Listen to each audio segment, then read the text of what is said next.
as we keep referring to it, I said, this is season finale. What a year itself.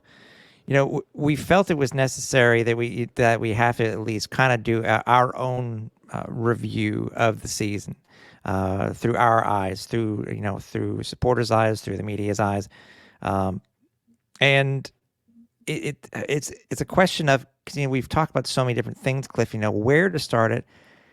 You hinted at before. It started off with Mario, the whole ownership issue, and then switches, et cetera, et cetera.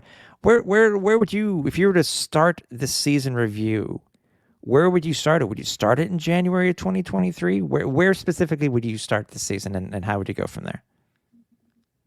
I think you have to start right at the top, which would be January 2023. We came to we had gone through in 2022, being so close to getting to the Grey Cup and thinking to ourselves, okay, what do we have to do to win the Grey Cup in 2023? Mm-hmm. What needs to be done? And we knew that Jason Moss was coming in as head coach. It was probably the worst kept secret, actually, when you think about it, to the point where I even said, once Moss was being shown the door in Saskatchewan, why didn't they just bring him in? Why go through the whole song and dance of interviewing other coaches when we all know it's going to be Jason Moss? But who? I guess at this point, who are we to question anything the team does when it comes to personnel or whatnot? Because they're doing it right. I mean, they clearly did it right. I mean, the result was worth it. It was just the destiny, the journey, I guess, to get there was a bit baffling at times. Yeah. I mean, we find out that Mario Cecchini was not going to have his contract renewed and couldn't figure out why. Then we found out that the ownership group, led by Gary Stern, had decided that maybe they don't want to be football owners anymore and were looking to get out. And that also, too, was troublesome because that kind of led to a lot of uncertainty as far as what was going to happen. Because there was free agents that needed to be signed, that we wanted, or that we felt that needed to come back in order for this team to go and compete for the Grey Cup, and nothing doing. I mean, Danny Machocha is sitting there basically with his hands tied, unable to sign anyone of, he could sign players, but he couldn't really offer bonuses. He couldn't spend to the cap. There was just so much uncertainty, and everything was kind of shrouded in mystery. And we're just sitting here going, what the hell is going on? Something's rotten in Denmark, as they say. And, we were just wondering what the hell was going on. And I know. And this was also the time too, by the way, people need to remember that, Jason Moss had already been hired. He was hired in mid-December of 2022, mm-hmm. And then we basically went through that period there, about a month plus, until we found out that, again, you're talking about Gary Stern and then the Spiegel family not wanting to have the team anymore, wanted to get rid of the team. We found out in February. We found out on Valentine's Day that the CFL was taking a happy Valentine's Day, Alouette fans. that the CFL taken over, and what's funny, Mario Cecchini was put in place as our interim president. Yeah, he was. Yeah, he was. I won't say shown the door necessarily, but there was a parting of the ways. And again, Danny Machocha couldn't do anything because you need a president to sign off on some of these moves, and with no president to sign off on moves, you can't make moves. Yeah, and it was just very confusing, all this. But then, yes, we got the word that yes, the CFL was going to step in and take ownership of the team, reinstate Mario as the interim president until new ownership would be found. So at least the team could start doing free agent things like signing players.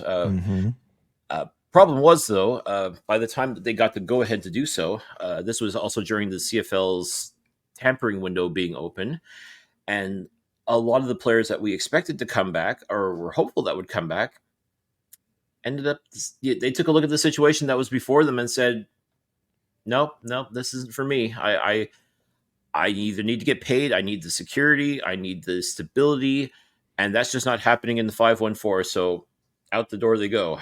Yeah. And we're stuck wondering, okay, well, now what? Because I mean, the big names like the Trevor Harrises, Jake Winicke's, the Eugene Lewis's, those were guys that, and again, I don't fault any of them for doing what they felt they had to do in order to make a living and play football. They looked at the situation in Montreal and said, "I'm out skis," and they left, and then became, okay, well, if they're not going to play for us, who is going to play for us? Yeah. And that led to a very interesting period with free agency, and we got introduced to the next starting quarterback, which I kind of foretold a little bit back in once they hired Jason Moss. I kind of said jokingly, now watch them sign Cody Fajardo just to prove that they weren't the problem in Saskatchewan. And what happens? The Alouettes signed Cody Fajardo. And it's funny because a lot of people just lambasted the move. They just thought, oh, this is terrible. Like, he's washed, he's finished. This guy's terrible. The story didn't end well in Saskatchewan, and now he's back with Jason Moss, who was also terrible, and all that nonsense. And I remember thinking to myself, okay, well, maybe they weren't the problem. I mean, yeah, it didn't end well for either one of them in Saskatchewan, and maybe sometimes it could just be something as simple as a change of scenery could make all the difference. And like I said, we didn't know it at the time that, yes, that ended up being the best possible thing to happen for this Alouettes organization. But I remember the move, like, kind of laughing a little bit, like, oh, okay, well, hey, let's see how this works. I mean,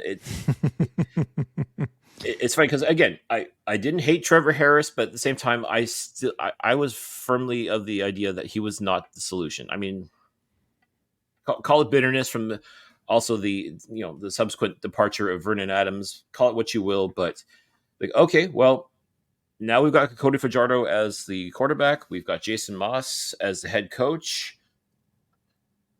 Let's see what happens. And quite a bit happened since then, didn't it? Yeah. Oh, by the way, Cody Fajardo was also on Valentine's Day. That's when he was officially signed for the Alouettes. So that was a hell of a thing. I don't even remember getting a Valentine's Day card. I didn't remember them saying that they would choose me. So No, not at all. I mean, no. I mean, our hearts were not broken, but at the same time, it was just like, we kind of felt like those kids with the empty boxes, like no Valentines in them at first, because like, hey, nobody's choosing us. What's going on? But again, then we find out about the new ownership group. I mean, it was about a month later. I mean, for a team to be sold in that period of time, Aycliffe is just. It makes you wonder what happened a couple years prior with the whole Spiegel thing. Because remember, there were some there were some interesting shenanigans that we felt that, and things that didn't just seem right when it came to this Spiegel Stern ownership group, and then how PKP is able to just stand up here and within a month later, he not Quebecor, he buys the team. Right. I mean. And it was announced almost a month later. I mean, March 10th of 2023, it was announced that Pierre Carpelado had purchased the Montreal Alouettes. Yeah. So and there's also a lot of talk with, okay, why is he buying the Alouettes? Is it simply because Quebecor is a major media company and he has designs on going nationwide? Is this sort of a gateway for him to be able to do that? Is this possibility for him to potentially bid on and even secure the French language rights for the Canadian Football League broadcasts, or even the entire thing if it has to be done that way? I mean, there's a lot of questions were raised immediately as to why this billionaire decided to buy the team. But as you said, it's not Quebecor that's buying the Alouettes. It's truly Pierre Carpelado himself. And The guy's a billionaire. He can definitely afford a Canadian Football League team, and he can like. There's not going to be any money uncertainties when you have a billionaire with a B owning this Canadian Football League franchise. You know the bills are going to be paid on time. You know Hmm. that you now have that backing from ownership that yeah, I want to win a championship. I want to bring the Grey Cup back to Quebec. I want to bring the Grey Cup to Montreal. So basically, giving Danny Machocha the green light to say, okay, you go and you build that team. You go build that Grey Cup winning team. We got the bills. It's all no worries. The checks are going to clear. That had to be such a relief for Danny Mac because he went to work right away. I mean, he started bringing in players, and he's a lot of the moves were like, oh, wow, oh, okay, okay. So he shored up a lot of the players that were on the team last year. As we said, there was a lot of great players that had to stick around, and he made sure that they did. Brought in some fresh faces, brought in some new talent. I mean, we talked about it numerous times. You can't just easily replace a Eugene Lewis or Jake Winicki, but the talent that was brought in did a very admirable job, I must say. I mean, that's like this time last year, you had no idea who Tyler Sneed or Austin Mack were, and they end up becoming household names on this organization. And wow, you're just I'm truly now at the point where if Danny Machocha decides to sign somebody, I'm not going to question it. I think at this point he knows what he's doing. I mean, people were giving him the gears because it seemed like anybody who was born in the province of Quebec and plays football is going to have a shot with the Alouettes, and for the most part they are. But he's cut a lot of Quebecers too, and he's gotten rid of guys that he didn't think were part of the mix that were that right formula for this championship winning team. And you may have questioned some of those moves, but you can't argue with the results. I mean, without question, with the backing of ownership, with a new president, a new old president back in the Yep. fold. Yep. I mean, Danny Machocha was simply allowed to do what he does best, and clearly, it's build championship winning rosters. I agree. I agree with you because and it's it. We were critical of what was done with the signings and stuff like that, but I agree with you. We really can't. We really can't. We just got to go with Danny Mac. I mean, in Danny Mac, it's in Danny Mac we trust now. I mean, it really is. I mean, it's I said Mark came in late March. Right. We had the cash in order to get these guys, but again, as you said, the roster. I know people have said, well, Tim, maybe that's not really the right question, but going into training camp, it really was like wasn't necessarily a who's who on the roster. It was like who on So the roster. Like, who's that on yeah, the yeah, roster? exactly, because it really was. It was very close to being a very brand new team. I know I was calling them very close to being an expansion club, Yeah. but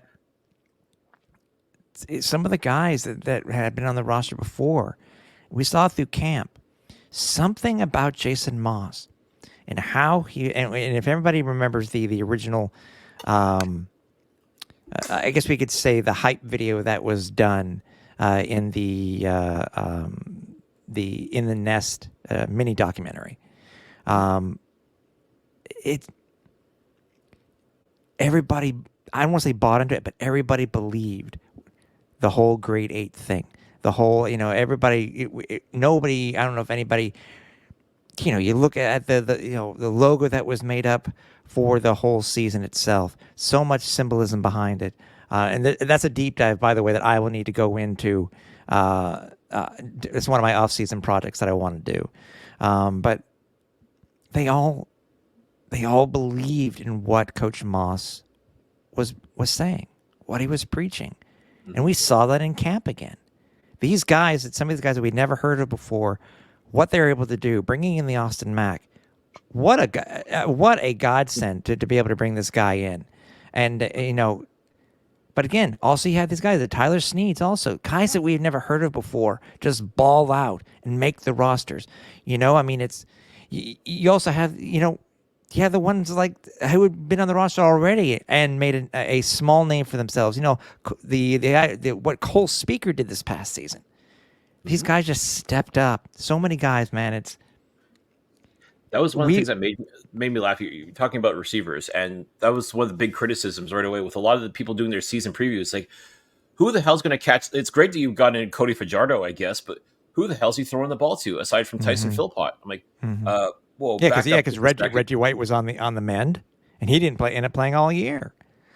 Nope. And okay, yeah, you had Keon Julian Grant, who I think a lot of people were sleeping on, but boy, that the first part of the season, he was playing like a man possessed. But you're Yep. right. Like going back to, okay, well, yeah, you got Tyson Philpott, you got KJG, We had and Hergy Mayella. We had Hergy Mayella also we for a did. And short period. Yeah. no, and that's the thing. Like right there, that's three national receivers who have played in this league and have had varying amounts of success. But then aside from that, a lot of these players were just simply unknown. Not to say they didn't have talent, but a lot of people didn't know these guys from a hole in the wall. Mm-hmm. But we got to, as you said, we talked about what we saw in training camp. I'm like, okay, we got some talent here. Like I said, I've never shied away from the fact that Austin Mack, I knew who he was simply because he played for the San Francisco 49ers. And he had talent there. So I'm like, okay, well, this is one of those guys that I'm keeping an eye on. And sure enough, he brought it every day at camp. Mm-hmm. Uh, Tyler Snead, like, okay, this little guy, what can he do? Oh, holy crap, this guy's And like, he's a little dude. He's my size. I'm well like under 6 foot, but he just man. I, I've jokingly called him Cahoon 3.0 because just like Ben Cahoon, the legendary Ben Cahoon. I mean, he's short in stature, but boy, does he play with heart. Boy, is he'll get you those dirty yards on second and short, and he'll grind out. Like you can smack this guy around, and he just gets up and keeps on coming. Like that. I mean, he plays exactly like Ben Cahoon did, and Bo Bowling before him. So that would be Cahoon There you 2.0. So go. Okay. Yeah. hence why it's 3.0 now Yeah. for Tyler Yeah. Snead. And boy, is and he got told about it right away. Like the comparisons right away, and he boned up on his history. He found out all about Ben Cahoon, and he said, if I could play half as good as this guy, I know I'm on the right track. Well, Yeah. tell you what, I tell you what, Tyler, you this year you have proven that you are definitely in that conversation. You still got a ways to go to be able to match what Ben Cahoon's been able to do, but what Tyler Snead has done this season, nothing short of spectacular. And as they say, the best is yet to come. Yeah. Also, people forget too that we didn't lose just our first string quarterback. We also lost our second string quarterback also to free agency. So we basically had Cody, and Cody came in, and we also had Caleb Evans come in.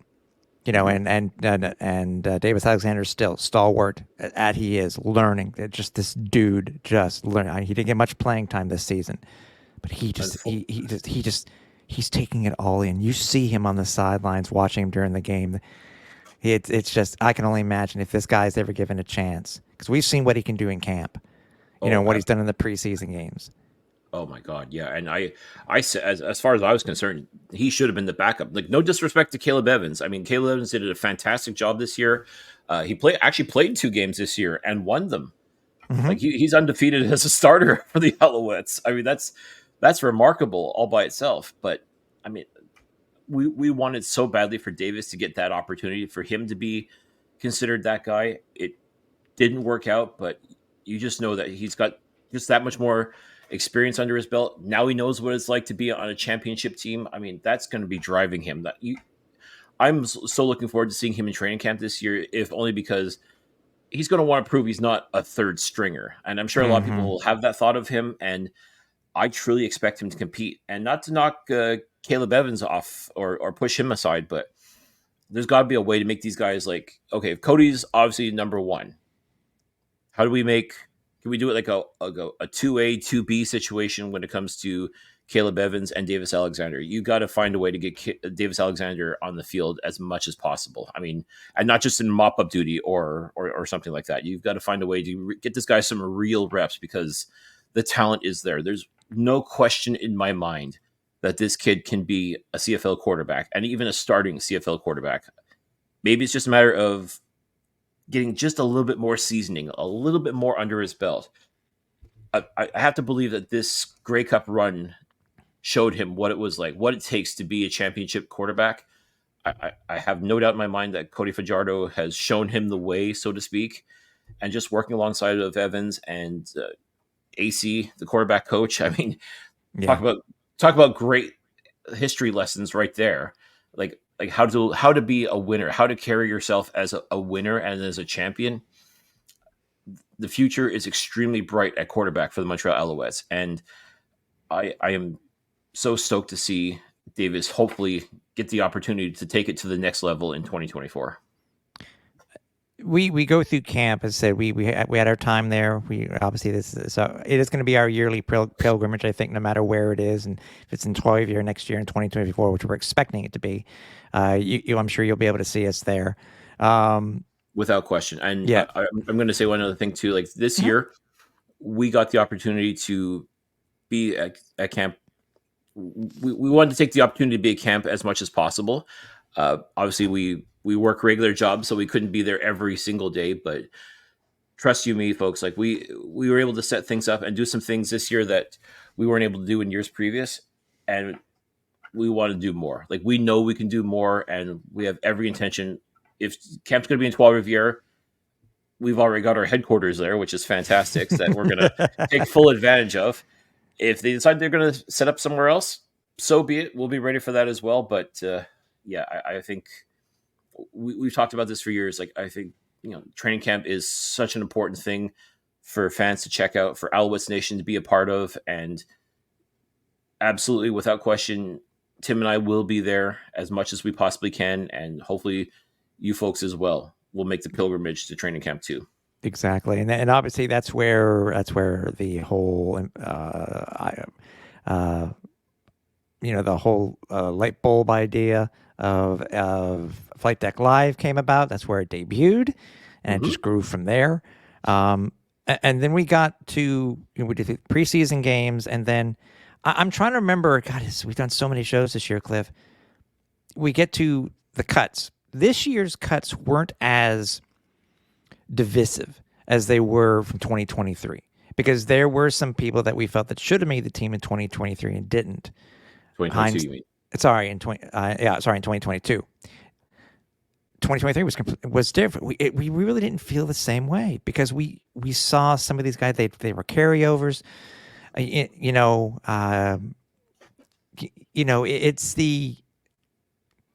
it makes you wonder. You see how well a guy does in just 1 year, and you're like, okay, you can say to yourself, I was wrong. I was wrong about this guy. He really is making an impact on this team, even if he did stay on the practice roster for most of the year. Mhm. Yeah, I think cut down day this year was not as a big a deal as it was the year prior. Do you agree? I would say so. I mean, and it's funny because the cut down day inadvertently ended up leading to one of the biggest stories of the year with one of the final cuts made from training camp. But yeah, when you looked at it initially, you're like, okay, well, again, there's no like what the hell moment when it came when you saw the final cuts. You're like, okay, okay, okay. I figured okay he was worthy of a practice roster spot, but we talk about it too. Like sometimes it really just comes down to the numbers game. Like sometimes Yeah. the guys who are on the practice roster had just a touch more of that it factor that the team wanted, and it it's tough when it comes to cuts because you see certain players like they cut him really, and like or oh they cut him. Oh, okay, that's Mm-hmm. it just it's tough. I mean, this year when I looked at the final cuts, like a lot of them I sort of expected. The one cut that was a little surprising, but maybe not so much at the time, was Reggie Stubblefield, Yeah. and like I said, he had a fantastic camp as far as I was concerned. Like he did everything he was supposed to do, and he you noticed him. I'm like, oh, so they're not keeping. Like, I figured he was at the very, very least worthy of a practice roster spot. Actually, it's funny. I think you and I were back and forth, and it kind of leads up to another story too. And I don't mean to cross streams here. I think if I'm not mistaken, you and I were. It was the difference between Reggie Stubblefield and KB Anento, if I remember correctly. I think That's that's correct. what it was. Yeah, and we remember seeing KBN play. He was another one who played absolutely outstanding during training camp.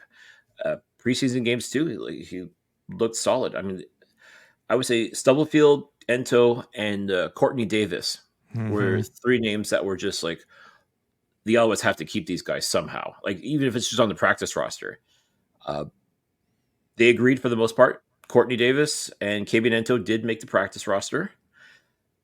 Stubblefield didn't. So it could have been just as tight that tightness. You got to 2 out of 3. You got to pick 2 out of 3. And like, oh, I don't want to pick. I want them all, but Yeah. and unfortunately, Reggie was the odd man out, and I was surprised because like okay, you know, it, maybe it truly was just the numbers. Maybe that's just how it is. I mean, he's a young man. He'll be fine. He'll hopefully stay by the phone, get ready, stay ready. You never know that call could come. All it takes is 1 or 2 injuries, and then they end up calling you back. That's what happened to Antonio Pipkin. I think it was back in 2018. Had a very solid camp, but ended up being released. A couple injuries happened at quarterback, and Pipkin's back in the fold because he knows the playbook. The coaches know who he is. Yeah. A great relationship. It was just a matter of okay, be ready when your number's called. We say it all the time to these players, and we say it to everybody that's listening: is be ready when your number's called. And that's essentially what ended up happening with Reggie. Was a few weeks into the season, a couple of these Just after defensive, week 3. Just after week 3. I just looked it up. yep, a couple of guys go down to injury, end up on the 6-game list, and the team calls you back. And if you're not signed, and that's the other thing too, is these players sometimes will end up on practice rosters for other teams, or sometimes that's too what a lot of players will get picked up is okay. Another team sees them in Alouettes training camp, like, oh, you know what, this guy's pretty good. I think I want him, and then they sign him Yeah. because if the Yeah. team can't find a place for him, we'll find a place for him. But as it turns out, nobody had signed Reggie at that point, so they brought him back into the fold, and you kind of got the feeling that the minute he stepped onto the field, he was going to make them regret cutting him, and there was going to be no discussion as far as whether we keep this guy or not because he was going to play his ass off. Yeah. Sure And enough, yeah, and sure he had a enough, chance. He had a chance too, if I'm not mistaken. Wasn't Winnipeg also in the mix? But he did not sign with Winnipeg when he was cut.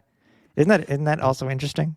yep, he mentioned that as well in our Grey Cup interview that he had an offer from Winnipeg and almost took it, but then Montreal came calling because, as I said, the injuries happened, and I won't say they begged him, but he said he had a lot of love for Coach Thorpe. He had a lot of love for the team, for the city of Montreal, and he's like, okay, I think I want to be a part of this. And could you imagine if Reggie did end up signing with the Blue Bombers? Like, would he have gotten the opportunities that he did? I It's hard to know. say, And would but he be what we do consider here at the flight deck our most outstanding rookie? You know what I mean? see, there's so many what ifs. But I mean, things worked out the way they did. Reggie came back to Montreal. Sure enough, gets into the lineup, makes an impact almost immediately. Mm-hmm. To the point where you're sitting there like, how could you cut this guy in the first place? What were you I know. thinking? And Yeah. again, like we said, training camp, it's so tough. You really only have a finite number of spots. You can't keep everybody, but like you still look at it, and like we said it at the time too. It's like, how could you not find a spot for this guy on the practice roster? But you know Mm-hmm. what? You know, they say timing is everything, right? And that's exactly what happened. And Reggie, to his credit, ran with the ball, so to speak, and made the most of it. And look what's happened. You're absolutely right. Alouettes nominee for most outstanding rookie should have gotten CFL most outstanding rookie, but okay, it just wasn't meant to be in that case. But the one award he did win, and that will no one will ever take away from him, is the award, the biggest award of Grey Cup champion. Yeah. His name is going to go on that trophy, and it will be there forever. And Yeah. that's amazing. And I'm sure if you were to ask him now, he's I think he's pretty happy with how things turned out in the end. I think so too. Oh, and by the way, in between, before Reggie gets signed, um, the Alouettes, and it's not that I don't think we had heard about this. I think we maybe heard that they were doing something potentially for RDS, sort of like a not a last chance you, but what's the other one they do for the NFL? The little documentary series that the NFL Hard does. Knocks. Yeah, Hard Knocks. We thought they were doing something similar to that for RDS, but lo and behold, while they're they're in between. I think it's right after was it right after the bye? It was in between bye week. I think it's during their first bye week. I'm sitting on a boat. Cliff's at home, and then they release the In the Nest documentary, and to our surprise, we, meaning Cliff and I, kick off the mini doc. Absolutely incredible.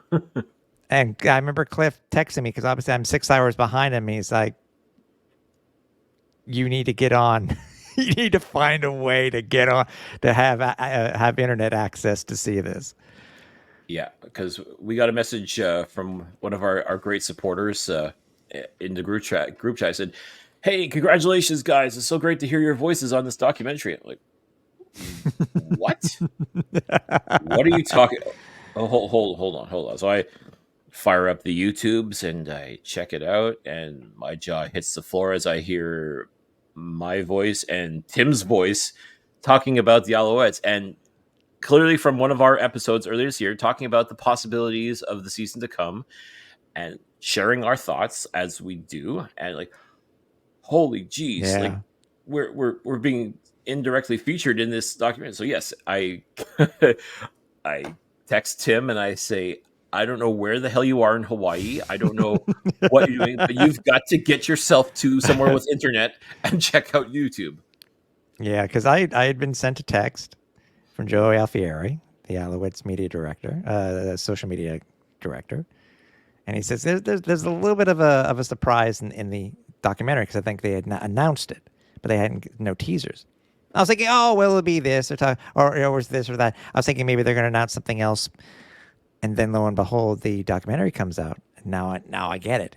And I did reach out, by the way, Cliff. I haven't told you this. Did reach out to try to find some of the circumstances behind them choosing our audio, and it was up to the production team. The production team did sound like they scoured different audio from different sources, and they settled on ours. So hearing that, it's a lot even bigger honor to be a part of their preseason mini doc. So, I'm sure what helped too is the fact that we were at least being objective, whereas a lot of the media, the traditional media that one would normally go to get these sort of sound bites, probably didn't have a whole lot of nice things to say about the Alouettes. In fact, a lot of local media too also suggested that this Alouettes team was going to be, I'll clean this up, garbage. dog poop. Yeah. I heard one local reporter who I'm not going to name for reasons, but he basically surmised that the Alouettes were going to be dog poop in 2023. And well, I mean, they were not. I mean, they were not perfect. Let's not get it twisted. They were not perfect, but I think it's safe to say to this particular reporter that no, the Alouettes were not going to be dog poop. So no, and again, it was that was cool to see. It was an inside look. I don't think it's something that the Alouettes have ever done before. So again, thanks to the production team. We are definitely humbled and very thankful to have been included and to be a part of this. So once again, Don't know exactly all the reasons why it was prompted, what prompted them to use us, but we are incredibly grateful and thankful. Hey, and thank goodness we had done a preseason show from camp. Because if we hadn't done that show, then yeah. Um, I mean, that's the thing. Like it's 630 Productions, I think. Is that what their name is? I want to get this right. I think so. But if need be, we can tag this Yeah. in the comments and all that. Yeah, exactly. Yeah. We'll make sure they get the love that they so richly deserve. Yeah. From there, obviously, with that, we're a couple of weeks into the season, and one of the biggest things that we've noticed is that, in year past, the Alouettes have been a very streaky team, whether it be winning streaks or losing streaks, and multiples during the season itself. Well, 2023 just happened to be another one of those type of seasons, Cliff, where yes, the Alouettes went on a couple of different runs, both positive and negative, but also at the same time that the Alouettes are also going through an issue with. I think probably one of the most, probably one of the one season that I remember the most where that the injuries were a major issue on this team. At one point during the season, the Alouettes had 16 people on the 6 game. That's mind blowing. 16 people on the 6 game injured list. Crazy. But Which does lead to opportunities. yeah, That's one thing that people have to understand is this is where a lot of these superstars come from, because this is where you see where your training camp depth is and your practice roster depth is, because when someone goes down, it's next man up. And yeah, when you've got 16 players on the list, you're like, holy cow, your limits are truly being tested at that point. And yeah, you see what kind of depth you have on the practice roster, or you start looking elsewhere because you need a helping hand. And if it's not in your ranks, then you've got to start seeing who can you get, who can you bring in to help steady the ship, if you will. exactly. And obviously, with one of the things that these big streaks that really defined the season for the Alouettes did happen to start off on Canada Day, where for the very first time in Alouettes history, the Alouettes did host a game on Canada Day, and also at the same time unveiled their very, very popular red third jerseys. Just so happens that they were playing the Winnipeg Blue Bombers, and it just so happened to be that it was one of the very first of many weather delayed games for the Alouettes at home in 2023. Let's not forget the Alouettes. When we talk about streaks, the Alouettes started a winning streak even in the preseason. For the first time since 2009, the Alouettes are undefeated. Went undefeated in preseason, and we kind of laughed at the time because we said, "Oh, last time they did it was in 2009." Well, that's a good omen, because 2009, the Alouettes went undefeated in the preseason and they won the Grey Cup. Obviously, we know how this season ends with the Alouettes going undefeated. So maybe there truly is something to be said for, like, even though people say preseason doesn't count, and I've always said it's just a evaluation, chance for evaluation anyway. So I don't care if the team wins or loses, but you win your 2 preseason games, good things have the possibility of happening. And they did. And it did. And it started there with they started a regular season winning streak to carry that over. And I think by the time they played that game on Canada Day, I believe they were, I think 3-0 if I'm not mistaken, 3 or 4-0, 5-0 if you count the preseason games. But point is, they were undefeated in May, undefeated in June. That's nothing to sneeze at. I mean, yes, it's early still, but just right away, it's whatever the Alouettes were doing when it came to Cody Fajardo, Jason Moss, and this quote unquote band of misfit toys. It was working. Yep. They were at that point. They were 4-0 before they started. Again, they had one winning streak with the 2 wins to start the season, and then losing streak, winning streak, losing streak. So but that first 3-game losing streak to Winnipeg, BC, which seems to be a natural occurrence because that was our first return to BC since COVID, and then to Toronto, kind of set the narrative later on in the season for the Alouettes and what people thought that they could and could not do just based off of their record. Yeah, it almost to a lot of people's eyes, they thought, okay, well, you're good, but you're not good enough. Like you're good enough to beat the quote unquote lower level teams, but when it comes to the top tier teams, which essentially were the Winnipeg Blue Bombers, Toronto Argonauts, who both were in the Grey Cup that the season before, and the BC Lions, who had been simply outstanding with Vernon Adams as their quarterback and just tearing things up. That was basically the tiers right there. Like the first tier was BC, Winnipeg, Toronto. Second tier was everybody else, with the exception, I think, of Ottawa and Edmonton. If you're going to look for a bottom tier, unfortunately, those two teams were it. Montreal essentially was the best of the second tier.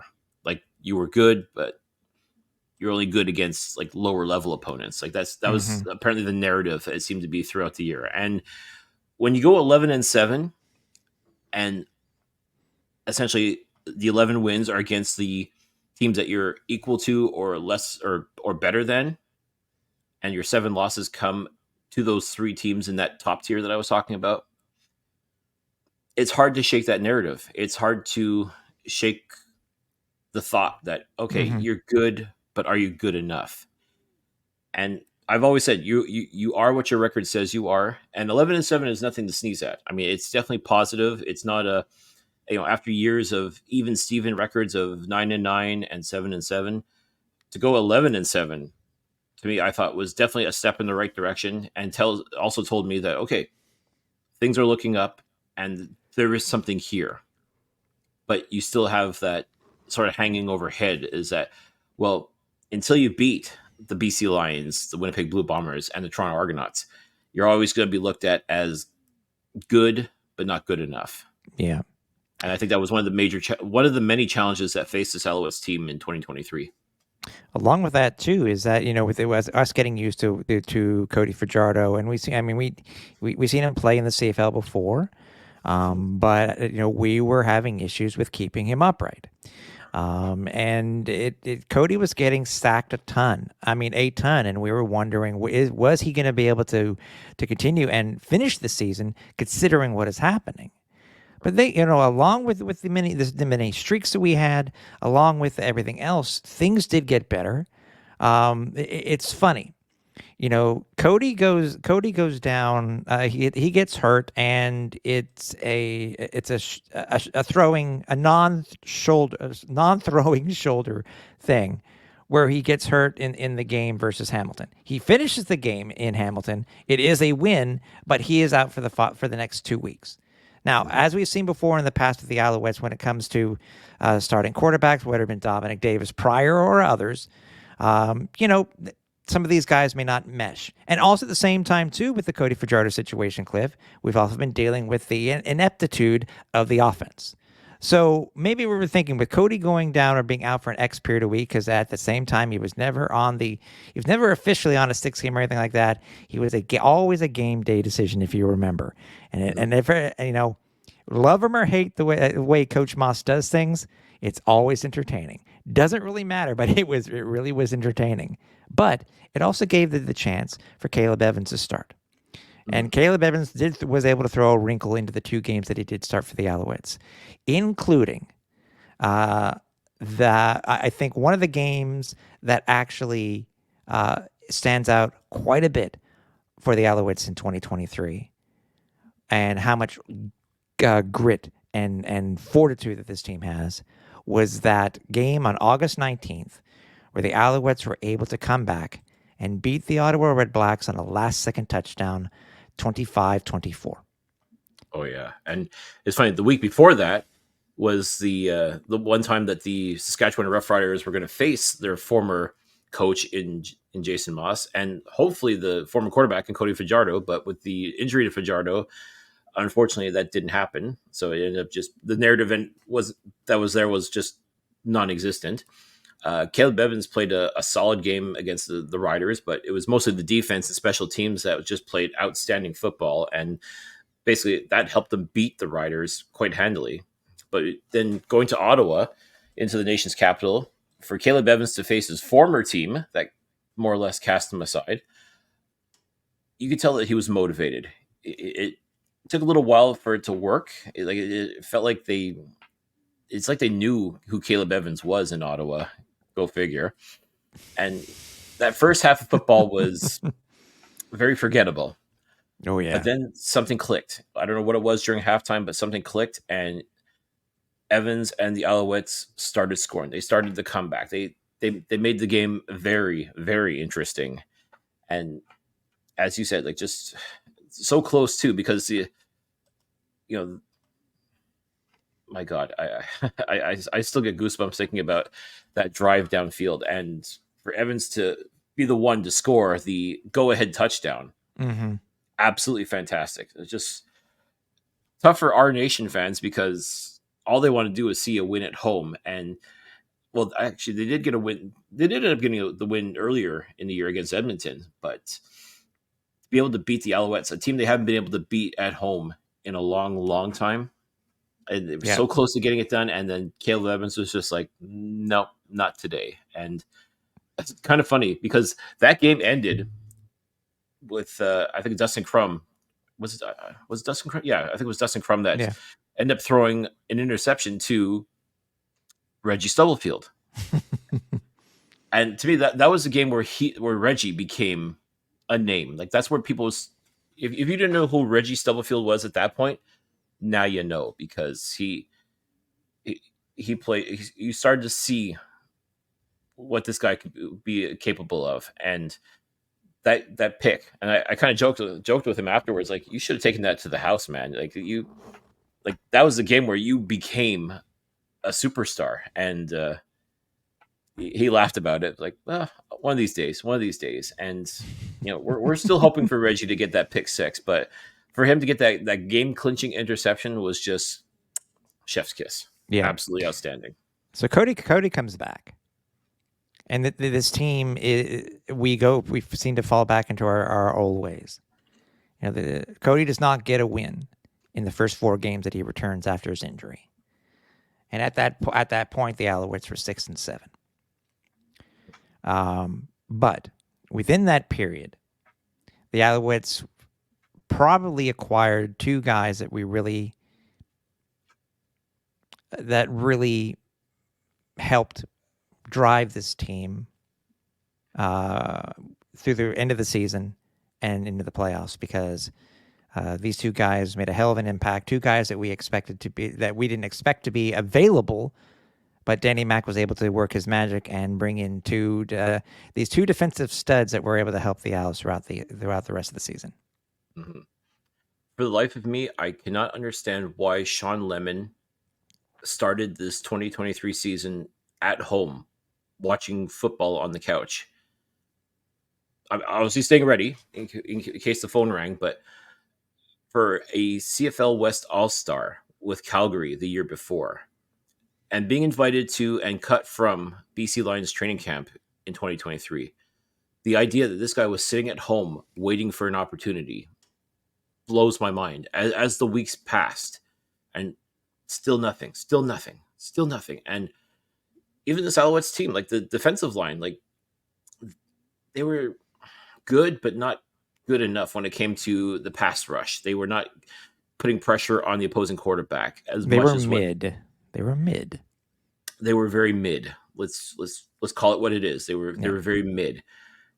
And as luck would have it, Danny Mac, as you said, finally picked up the phone, called Sean Lemon, brought him in.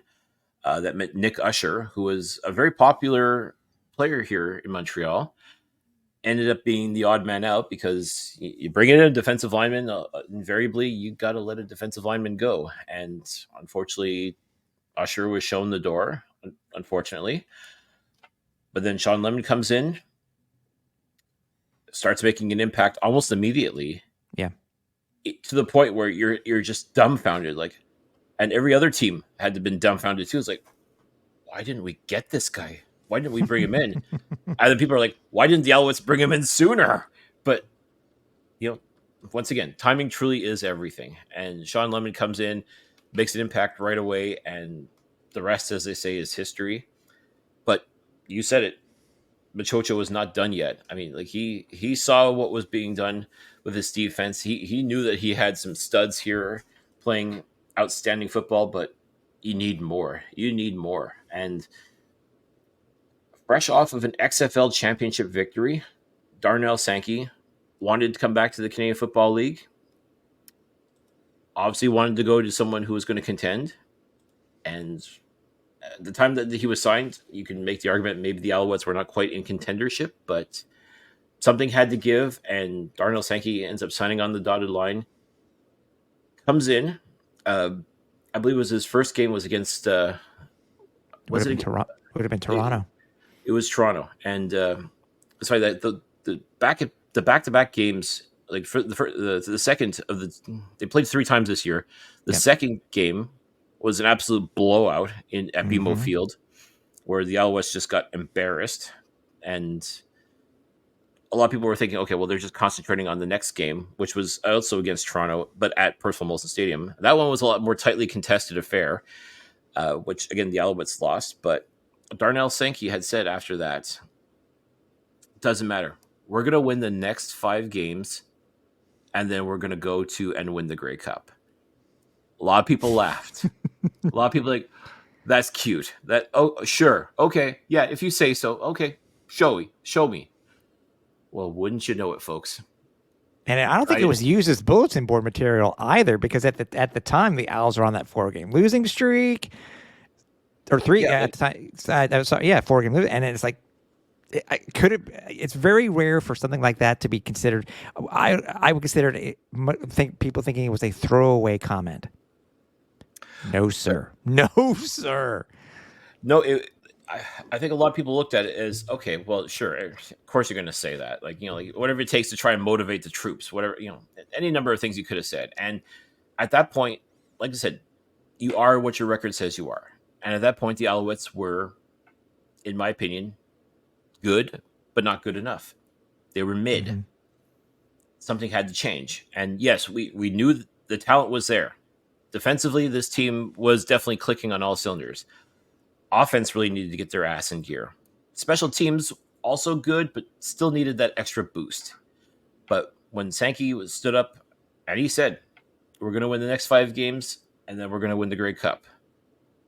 Ladies and gentlemen, if Darnell Sankey says something, you can take it to the bank, because Nostradamus called it. Because sure enough, that's exactly to the T what happened. The Alouettes won their next 5 regular season games, finished the year at 11-7, went to the Eastern semifinal, won that, went to the Eastern final, won that, and won the Grey Cup. Yep. And everything happened within that next winning streak, dude. From the major comeback in Edmonton, being down 21-3. I think it was 21-3 at one point, and just storming back. The total shellacking of Ottawa on Thanksgiving Day. In the rain, by the way. There's another one. Go figure. But then, as he said, we look at what was done, the way that the narrative was heading into the East Final. We talked about it before. How it was like, they can't beat anybody. But then again, I think you and I said this a couple of times. You got to remember, this is the postseason where anything can happen. Anything can happen. Throw everything out that happened during the regular season. Yes, it can be used for talking heads. No, that's true.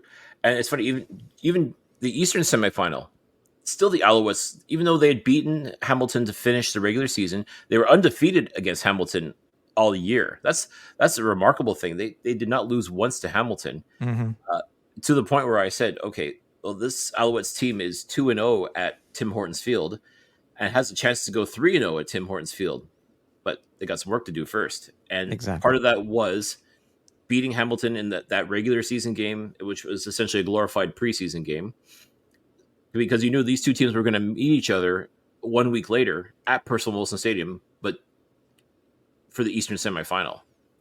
And that Eastern semifinal game was the start, I would say the start of making that statement that we are good enough. We are the team to watch.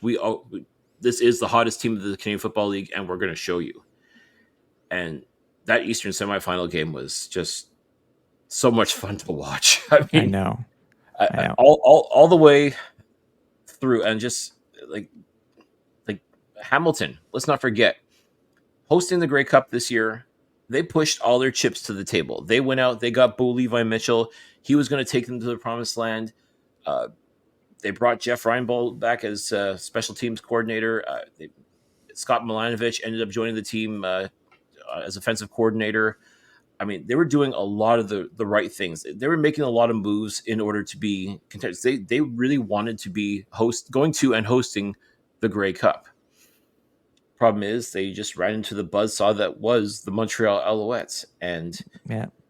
uh, man, And you know what's funny? It was such a meaningless game, and it all we can say the whole Ticats thing started in Montreal with an infamous onside punt, even though well, it had been done earlier in the year.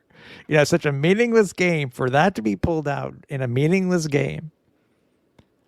You know, I mean, it's just part of the whole story. It's just part of the whole story. it's like this year really showed what this Alouettes team was capable of doing, and just turning everybody on their ears. I mean, Yeah, just you start with like the onside punt, for example. It started in Ottawa with Joshua Antwi, and we were there live, and we were like, "What the hell? What? Wait, what?" Like, for like just to see him pull that off, like, the successful one. Because okay, remember, people forget we tried it in BC and it failed miserably. yeah. Antwi tried it in BC, couldn't get it off, like to the point where we thought, "Oh shoot, his Xbox controller, you know, We thought he fumbled. We thought he yeah, fumbled. I'll be honest with you. So, yeah, like something didn't work. Like there's a but glitch in the Matrix, but oh, there was the glitch, all right. I mean, for them to be able to pull out a rule enough times in 2023 that people are just complaining, you got to get rid of the rule. It's like it's a part of the game. That's what makes football football. You got to be ready for everything, for yeah. everything. And you know what? You don't like that rule. If you know, there's a simple solution. If you don't want an onside punt to happen, and I'm going to get close to my microphone and say this: defend better. Yeah, You know yeah. what? Learn the rules. And if it's Defend second, better. and if it's second and long, it puts doubt. It makes them think. What That's are the Alouettes going to do? What were they going to do? And then when Cole Speaker pulled it off during that last regular season game, we kind of looked at each other like, did are you effing kidding me? Did they just pull off another holy cow? We're howling with laughter. Like, holy jeez, I can't believe they had the cojones to pull that off not once but twice. And again, in a meaningless game, you know, so it put again, like I said, it put the thought in on the other side of the ball. What are the Owls going to do? And then, And as you say, no, go ahead, go ahead. I was going to say, well, we talked with Coach Moss, I think both times after the game in Ottawa, we talked to him about it. Yeah. Because he had said he wanted to pull that off for years with Cody in Saskatchewan. There was never the right opportunity to make that happen. And lo and behold, it happened in Ottawa this year. And then when we saw him again post game versus Hamilton, I said, where do you come up with this stuff? Like, how? Like, it's just like I said, we're just mind blown that you were able to pull it off not once but twice. And to the point where I even said to Coach Moss, I'm like, if you make it to the Grey Cup and we don't see an onside punt, we're going to be very disappointed. We won't be mad, but we'll be very disappointed. And boy, hearing him laugh is just fantastic. Like, just if you can crack a head coach like that, that's pretty good. I'm very happy about that. And then obviously, as we're talking about with the Eastern Final, the East Final, everything started off with the Dequoy pick six, and from there it was game. Before we get too far into that, let's not forget. A lot of people say, "Okay, great, you beat the Hamilton Tiger Cats," and so many obviously things were not what we expected out of them. But going to Toronto, BMO Field, where you almost never win. You've won once in the past 6-7 years. 10.5 point underdog. Uh, to a 16-2 team, Chad Kelly playing arguably the best football of his career. And obviously good enough for him to win MOP for the Canadian Football League. I mean, the DAC was so incredibly stacked against the Alouettes. Like, I'll go so far as to say almost nobody believed that this team could shock the world and beat the Argos. Like, it was almost like, okay, it's great that you made it this far, but this is where, the clock strikes midnight and Cinderella turns back into a pumpkin. Yeah, but do you know who believed, though, Cliff? The 1%. The 1%. The 1% that Coach Moss had been preaching all year long. The Great Eight. The province of Quebec. The people of Montreal. The province. The team. Alouettes Nation. Alouettes Nation. Nobody believed but the 1%. Yeah. And as you were about to say, with the very first series of that Eastern Final, Chad Kelly and company does what they do best. They march down the field. They looked like a 16-2 football team is supposed to look, playing against a team that was not lucky. I will never say the Alouettes were lucky. They had to scrap and fight their way to get to where they did, and they were not just happy to be there. They were playing to win, but that first series, I mean, and wearing red on the road. That too. That breaking out their alternate uniforms on the road.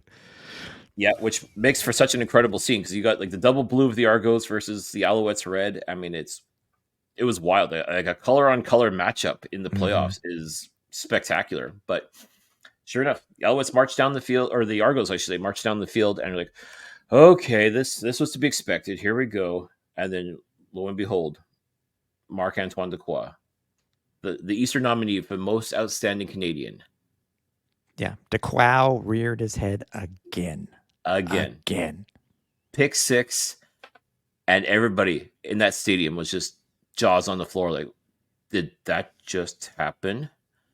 And even we're looking at each other like, oh, okay, game on. Okay, this game on. We got something here. Oh, let's see what happens. And then, yeah, that the rest of that first half was middling football at best for both teams. Like, it was almost like a real feeling out process. Like, some would say there was shades of the game in Ottawa, like that first game in Ottawa. Like, some would say a tight defensive battle. Others would say boring. I mean, if you want touchdowns, then yeah. But that second half comes along for the Eastern Final, and Montreal just took advantage. They took advantage of the things they didn't take advantage of in the first half. Yeah, the defense came alive. They made Chad Kelly's day a night, like it was a living nightmare for Chad Kelly. He just and the O-line stepped up in that second half. From 5 sacks given up in the first to only 2 in the second. Yeah, and that set the tone for the rest of the playoffs. Make no mistake, folks. Getting sacked 7 times is not something to be proud of or hang your hat on. But I mean, this offensive line, as you said, kicked into gear, gave Cody the time and space to be able to do things, and just kept this going. But this defense really showed what they were capable of. What gets me more than anything else with that Eastern, when I think about the Eastern Final, among other things, besides the Dequoy pick six, KB and Ento. Yeah. Like, what? Yeah. Like, when you talk about the story within the story, when it comes to the Argos and the Alouettes, I think about KB and Ento. The pick six that he got in the Eastern Final was such a full circle moment for him. When we think back to that very first game, or no, sorry, it was the second. No, yeah, it was the first game that the Argos and the Alouettes played at Percival Molson Stadium. It was a shootout. Barn burner. Yeah. Such a fun game. The Argos just squeaked ahead. But the one thing that, unfortunately, we especially remember was Fabian was just burnt. Constantly getting burned for touchdowns. 4 times. Especially, and on the winning touchdown. Yep. That's just how it is. Like, to the point, like, we saw what he did in training camp, and we thought, oh, this is the guy. This is the guy that's going to do some outstanding things this year. And we started to doubt, because he was just looking so out of place. Like he did not look like he belonged on the field, to the point where it's like, why are we keeping this guy around? Like, I don't think Mm-hmm. he gets it. Like, we thought maybe he had something, but he's clearly not getting it. And then he goes home after that pitiful game. He goes home on the bye week, comes back against Calgary, has a monster game, and we're like, is this the same KB Nento? What the hell happened during that bye week? Like that to us was like the running story for us. Like the what happened? Like what happened during that bye week that just flipped the switch for KB on? Incredible. He came back a completely different player, Mm-hmm. and it was improving by leaps and bounds. Like he was not perfect, but my God, he was out there. He was doing things. He was truly becoming a force. And when we talked to Coach Thorpe, I was like, what did you say to this guy? What happened? And one of the things he talked about was the fact that he was playing on the boundary corner and they moved him to the field side.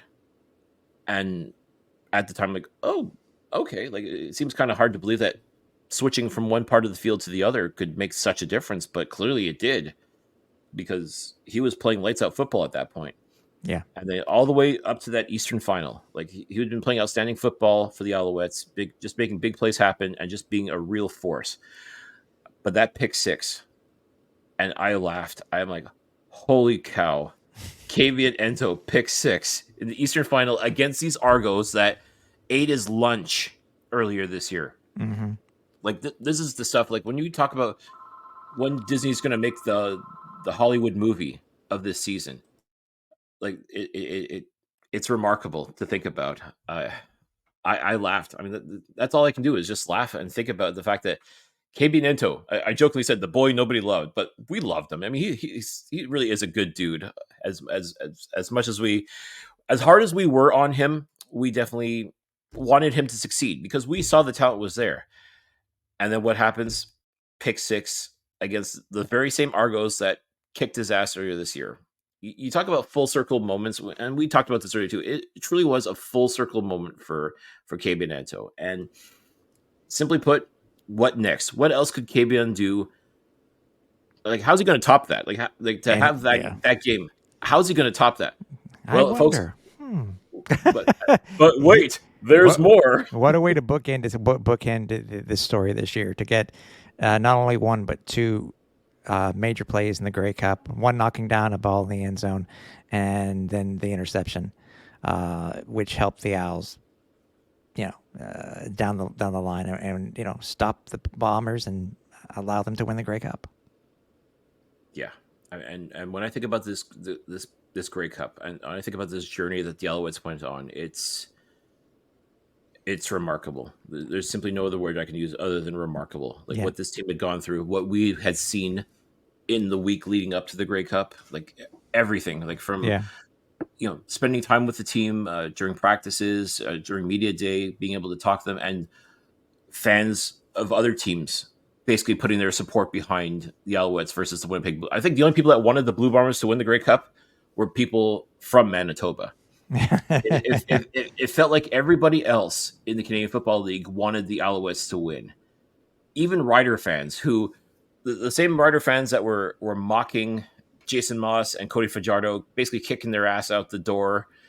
This time, like to end the season last year. yeah. All of a sudden, it became, well, no, we realized that they weren't the problem because you know Saskatchewan ultimately had the same year that they had in 2023. They had the same season they had last year, the year before. So I guess they finally came to realize maybe Jason Moss wasn't the problem. Maybe Cody Fajardo wasn't the problem in Saskatchewan. No, not when Saskatchewan ends the season the exact same way in 2023 that they did in 2022 with 7 straight losses.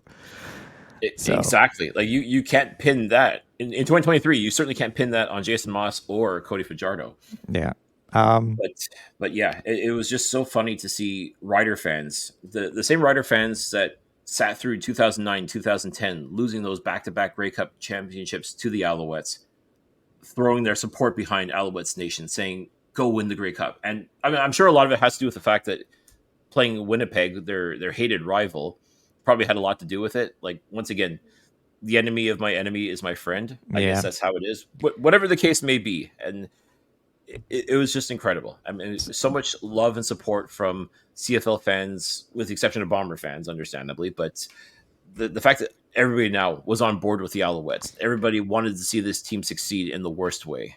Yeah, and they did.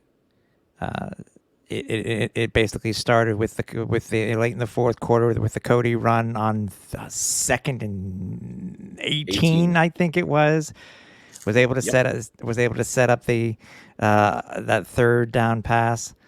Um, yeah, Against, I mean, against cover zero, mind you, but still, I mean, to have the chutzpah, the cojones, if you will, to make that throw, and Cole Speaker making the catch of his life in yeah, that moment. But for Ace, our offensive coordinator, Anthony Calvillo, the great Anthony Calvillo, to dial up that play. Like we talked about his coaching style, and I had jokingly said AC probably stands for always conservative, because that really was how it came across. But this Grey Cup game, he clearly watched the tape. He clearly saw a lot of the chinks in the armor, if you will, for the Winnipeg Blue Bombers, and he was able to capitalize. And he called an absolutely fantastic game. Cody Fajardo, I said, had to play the game of his life, and he did. he He did. manned up. He stepped up, and he showed that he is who he says he is. And Yeah, my eh, God, like just everything that led up to that moment, that drive, that game winning drive was something that'll be burned in my memory for possibly the rest of my life, yeah. because that was just outstanding. Like you even asked, like, where does this win rank versus the 13th man in 2009? And I'm still gonna say it's still very early to say, but I mean, I truly do believe this Grey Cup game is going to go down as a top 5 game, like one of the greatest games ever played. And what a Well, ride!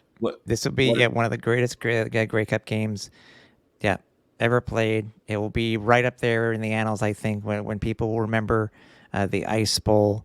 This will be, I guess, this would be, this is our the drive type of thing too. So it's, and then again the touchdown pass, perfect pass to, most outstanding Canadian Tyson Philpott. Uh, Clock strikes zero, confetti everywhere. Alouettes are Grey Cup champions for the first time in 13 years. I remember us in stadium, you, me, and Manon, just embracing, not only after the touchdown, but after we had clinched the Grey Cup. I mean, you've seen my first time seeing the Alouettes win a Grey Cup in person. Yeah, Um, my second, but I mean, yeah, yeah, it's but it's just a feeling, and then being on the field post game, seeing everybody coming, the little things of just coming away with confetti. It's the small things, the embracing of everybody, the players, being able to get access to the locker room afterwards. You guys going to the post game party. The parade. It it this being our last show, it's just, of the year. It just, we don't want 2023 to end, but we do know. It's funny, once the schedule does come out, and it's, it is scheduled to come out the day that this really show does come out. We don't. Yes, we understand we got to move on, but 2023 will be a season that the city, the team, the history of the Alouettes, pro football in Montreal, us, it will be etched in our minds forever, forever. yeah. One of the things I was thinking about when the clocks hit zero, and it was made official that the Alouettes were the 110th Grey Cup champions. I think about all the ghosts, that, like, all the stuff that had gone on in the 13 years from that Grey Cup win. I'll even go so far as to say, like, things were not bad. It wasn't until Mark Trestman, coach of the Alouettes, left for the NFL in 2012. we didn't realize it at the time, but that was kind of the downward spiral. That's when things started to slowly descend down. Mm-hmm. Yeah. And Mark leaving, AC's concussion, him retiring. and then we end up with questionable head coaches. Uh, certain moves were made. Certain people were let go. Others were brought in. There's so many missteps that this organization made, and we tried to see the positive in all of it, and it was tough. And this team really didn't do itself any favors with a lot of the moves that were made, a lot of the decisions that were made as well. Safe to say, Alouettes Nation, from I'll say 2013 to this year, they have definitely seen some shit. There's just no other way Yeah. to put it. But I think to myself, all the crazy things that this team had gone through, all the, as I said, questionable moves that were made, the God, I mean, like, we could probably do a whole show talking about all the crazy stuff that happened from 2013 to this year. Yeah. And we're probably going, what the hell? Like, but I mean, this is we everything. We walked through hell and back to get to this point. And every fan base does that too. But the thing is, this is something that had to be. The franchise needed to rebound, and people need to remember too. I know Brian Noah brought this up too. This is coming from our head coach, who was traded to Montreal in 2007 for a gentleman who did not want to be here. We still want to know this story. We still have to ask Coach Moss about this story and what was his decision, how it was portrayed in the media that he didn't want to be in Montreal, potentially was going to balk the trade that brought him here. And we will talk to him. We and will just, have Coach just the Moss on. whole circle of him coming here and winning the Grey Cup the first year. Owner winning the Grey Cup the first year that that PKP owns the team. Coach Moss becoming only the third head coach in Alouettes history, first year head coach to win the Grey Cup in their first year as an Alouettes head coach. And to me, I also think about Coach Moss with this year. He truly did become a leader of men. Like he's been a head coach before in Edmonton, and a lot of people, when the Alouettes had announced that he was going to be the head coach, the first thought they went to was his temper tantrums, his throwing of equipment, throwing of Gatorade jugs, and curse words every other, like just a lot of anger from Coach Moss back then. And I guess you look back now, I'm sure he would probably tell you those are growing pains. This is, it was part of the process of becoming the man that he is today. But when I think back, like, for example, the Eastern semifinal, when the Chris Edwards incident happened and all hell broke loose.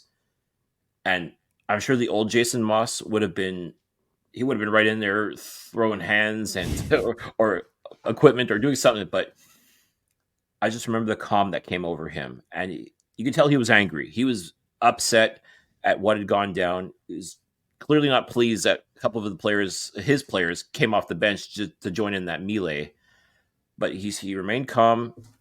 Things got settled. I mean, he let the referees know what was going on, and he was not pleased with a lot of things that had gone down.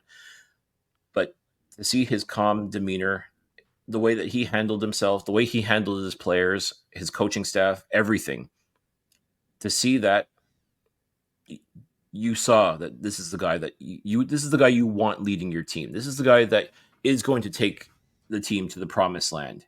And I can't say enough good things about Jason Moch as head coach this year. I mean, he has proven himself.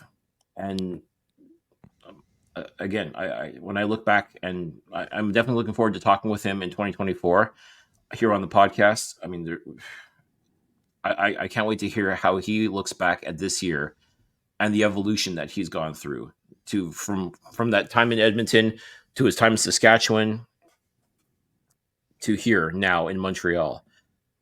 I'm really, really excited to talk to him and to get his side of things, because it's been such a story. I keep talking about, there's so many stories within the story, and the story of Jason Moss as head coach, like you said, from him coming here as a player, backing up AC, to now having AC work under him on this coaching staff. Yeah. So many wow moments when you think about it, and it, it's truly remarkable. Yeah. Don't forget this season, Alouettes Nation. Do not forget about this season. No, and let's quickly talk about you and I this season. We've accomplished some pretty amazing things when you think about it. We've had Kevin Glenn on this show this year. Mm-hmm. We've had the great S.J. Green on this show this year for our 200th episode, no less. Yep. We crossed that benchmark this year. Flight Deck Live, which we kind of started as a lark, pun fully intended, turning out to be an absolute blast to do. Like we found our, it took a little while to find our way, I think, but Yeah, starting on Instagram, moving over to StreamYards. Even with all those shows that we did more than once. for example, Growing pains. yeah, the fact that we've been able to do Flight Deck Live from Edmonton, from Ottawa, from Toronto, from Hamilton, obviously, the fact that we've been able to take this show on the road is remarkable and such a treat. I think we've learned a lot about ourselves as well. What we're, the lengths we're willing to go to make this an entertaining show, and the fact that I still feel we've only scratched the surface of what we're capable of doing. We've had some great guests on this year, and I have to thank each and every one of them that have come on and helped contribute and help make the show as successful as what it is. All the way up to during Grey Cup week, people coming up to us and saying, "Hey, love what you guys are doing. You keep up the good work." I mean, when you've got our contemporaries in the media coming up and saying, "Good job, keep up the good work. We're loving what you guys are doing," that to me that means a lot. I don't know how you feel about it, but to me, it does, really, because it's not just platitudes. It's not just platitudes. It's based off of it's based off of what we've done. Yeah, they're not blowing smoke, as they say. And we hear it and we appreciate it. And as I said, we've come a long way, but I still feel we have so much to go. We still got much more stuff to learn, and we want to. We want to keep growing the show. We want to keep improving, and we really want this to be the place where people come and get their Alouettes news and analysis and opinions. And we want to be able to bring everything Alouettes to each and every one of you. Like, I think we've done a great job this year. I know we can do more, and I want to keep doing more. And I'm so excited for what 2024 has to offer. I know there's still a lot of people we want to bring on the show. A lot of alumni that we still have to talk to. There's still other players that we want to bring on, especially now that we'd be bringing them on as Grey Cup champions. I mean, that to me, that's going to be so exciting to be able to talk to someone that we've known, that we watched them go through this incredible season, and to be able to say that, yes, you truly are a Grey Cup champion, and no one's ever going to take that away from you. Yeah, show us your ring. Let me see it. Well, that's the other thing we have. So, of all the things to look forward to in 2024, the Grey Cup ring, that's going to be blinged out, something serious. I mean, that is going to be a thing of beauty, and I can't wait. I can't wait. Like I know the home opener. I don't know who they're playing. It's going to be in June. I'm fairly confident of that. It's going to be in June. But when they unfurl that 8th banner, to me, it's all going to come flooding back. Like, this year is all going to come flooding back to me. I can just tell. And it's going to be amazing. It is going to be something that, once again, is going to be burned in my mind. Because we look at the 7 banners that were there, and they've been there for a while. And a great reminder of history, but knowing that now they're going to have to add an 8th, and I cannot wait to see that 2023 championship banner. Yeah, and I agree. It's going to be amazing, and it's folks, if you haven't already, and you heard Mark Waitman talk about it. Yes, just throughout the parade week alone, the Alouettes gained 700 plus season ticket holders.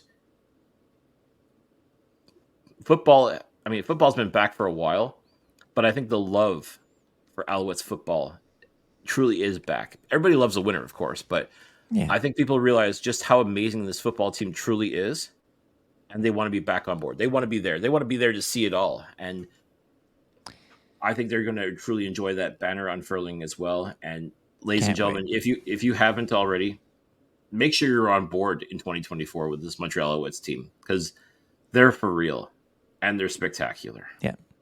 We, again, Alouettes Nation, what a season. What a season for us here at the flight deck. We want to thank every single one of you for who have spent even just a couple of minutes listening to the show, catching up us, seeing what we do on social media, etc. Watching us on Flight Deck Live as well. Yep. We want to, from Cliff and myself, we want to wish every single one of you a very happy holidays, happy Merry Christmas, Happy New Year. We want you to stay safe. We will be seeing you within the new year, that's for sure. Just stay tuned to all of our socials. But we appreciate every single one of you for everything that you've given to us here in 2023, and we're hoping to give it back to you in spades in 2024. Without question, it's going to be, as I said, it's going to be a fantastic year. It's going to be a championship year like no other. My God, I'm truly excited. I'm truly excited to see what we're going to do as a podcast, how we're going to grow and evolve and get ready for that 2024 season to get underway. Folks, we say this all the time. Make sure you're subscribed to us. Make sure you're following us on social media. Make sure you're aware of what's going to be going on. We're going to let each and every one of you know. Make sure you hit the notification, like, subscribe, however you consume this podcast. Make sure you're on board with us, because we want you along for the ride. We want to keep sharing all of this with you. So if you haven't already, make sure you're tuned into us. Tell a friend, tell a coworker, tell a family member, tell everybody you know about the Alouettes Flight Deck, because we want you here. We want you to be a part of this. Without question, we want you to be a part of Alouettes Nation as well. So if you're not already, get subscribed. That's right. And I appreciate you, buddy. You know that for the past 8 years, I appreciate you every day. We're heading into season 9, broadcast season 9.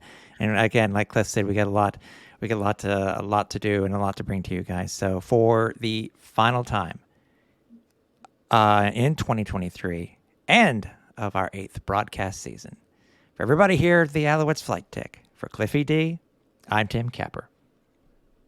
We're on final approach.